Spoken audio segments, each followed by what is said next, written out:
30 বছর আগে মাত্র 3 থেকে 4 হাজার টাকা দিয়ে একটি ভ্রাম্যমাণ ক্লথ স্টোর শুরু করেছিলেন বর্তমান 68 বছর বয়সী আব্দুল ওদুদ।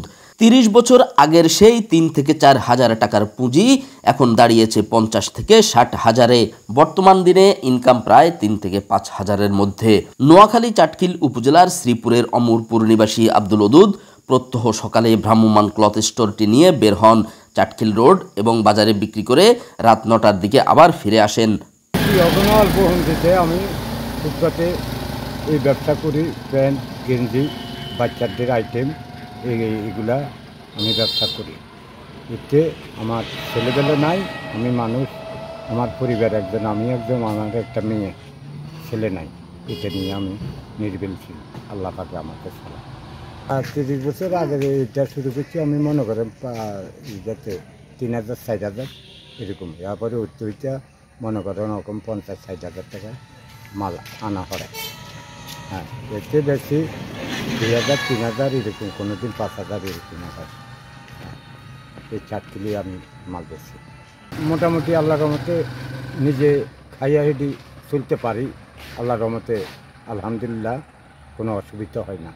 এই ভ্রাম্যমাণ ক্লথ স্টোরটি চালু করার পরে তিনি আর কোনো কিছুতেই মনোযোগ দেননি, আর সেটার কারণ তিনি জানালেন প্রতিদিনের নোয়াখালীকে।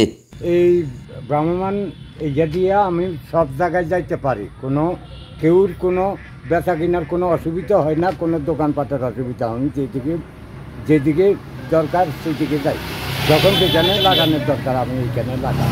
আমার এই দোকানে কোনো আমার ভাড়া দেওয়া লাগে না এবং কোনো ইয়ে লাগে না, আমি নিজের মতে চলতে পারি, আর কেউ আমার থেকে ভাড়া চায় না। অল্প দামে ভালো পোশাক বিক্রি করায় এলাকাবাসীও খুব খুশি, কারণ মার্কেট থেকে পোশাক কেনার সামর্থ্য অনেকেরই নেই। তাই আব্দুল ওদুদ নিজেই একটি মার্কেট নিয়ে পৌঁছেছেন সর্বসাধারণের কাছে। এই মুরব্বীরা আমরা অনেকদিন পর্যন্ত দেখতে আসি, এখানে বেচা কিনা করতেছে খুব ভালো, জিনিসও ভালো, কম দামে বিক্রি করে, সবগুলো মিডিয়ামভাবে গরিবের জন্য এটা অনেক ভালো বিক্রি করে। যে সাশ্রয় পায় বাজারে শোরুমে যায় একটু ভালো সাশ্রয়, ওরা ভালো মাল বিক্রি করে, এমনকি ভালো জিনিস পাওয়া যায়, হাতের নাগালে কিনা যায়। আব্দুল ওদুদ মনে করেন বর্তমান যুব সমাজের যারা বেকার যুবক রয়েছেন তারাও তার মতো এমন ভ্রাম্যমাণ একটি ব্যবসা শুরু করতে পারেন, যেটা একজন বেকার যুবকের লক্ষ্যে পৌঁছানোর মাধ্যম হতে পারে। একজনের দেখা বেকার তারা এগুলো করতে পারে, কিন্তু তারা না করে এরা বেকারি দেখাইয়া এরা বসে থাকে। কিন্তু আমারটা আমি উদ্যোগে, আমার যেটা আমার বুঝে আমি যেটা উদ্যোগে আমার পেটের তাগিদে আমি শিখছি।